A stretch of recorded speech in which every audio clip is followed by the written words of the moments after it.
देखिए, अभी तक जो पुलिस की तरफ से जानकारी सामने आई है उसमें जो दो मुख्य आरोपी हैं उनको गिरफ्तार कर लिया गया है। एक रवीना है और दूसरा उसका प्रेमी सुरेश। लेकिन पुलिस इस थ्योरी से भी इनकार नहीं कर रही है कि इसकी योजना जो है वो बहुत पहले बना ली थी और उसको एग्जीक्यूट 25 मार्च को किया रवीना और सुरेश ने मिलकर। क्या वो और लोगों के संपर्क में थी, उनसे बातचीत थी और इस हत्याकांड की जो योजना है वो किस तरीके से उसने तैयार की।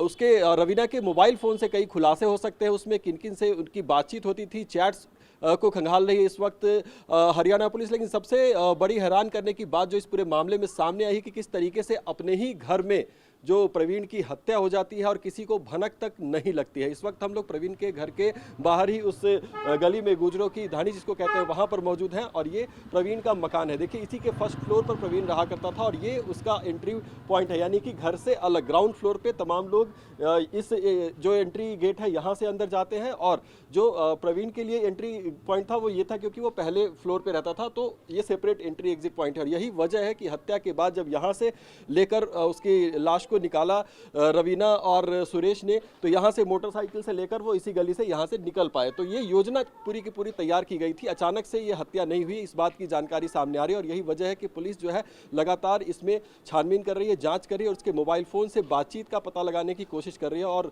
उसके साथ ही सुरेश के लोकेशन क्या थे उस दिन जिस दिन ये हत्याकांड को अंजाम दिया गया, क्योंकि वो 1 से 1.5 घंटे तक इसी इलाके की गलियों में मोटरसाइकिल से घूमकर रेकी करता हुआ देखा गया है। सीसीटीवी फुटेज ऐसे दर्जनों सामने आए हैं जिसमें कि वो इसी इलाके की रेकी करता हुआ दिखाई दे रहा है। तो एक बड़ी साजिश के तहत जो है वो प्रवीण की हत्या को अंजाम दिया गया और ये जो पूरी साजिश है ये पहले रच ली गई थी। 25 मार्च के दिन चूंकि परिवार के ज्यादातर सदस्य घर से बाहर थे, उस दिन इस हत्या को अंजाम देने की योजना बनाई गई। अभी तक जो जानकारी सामने आ रही है।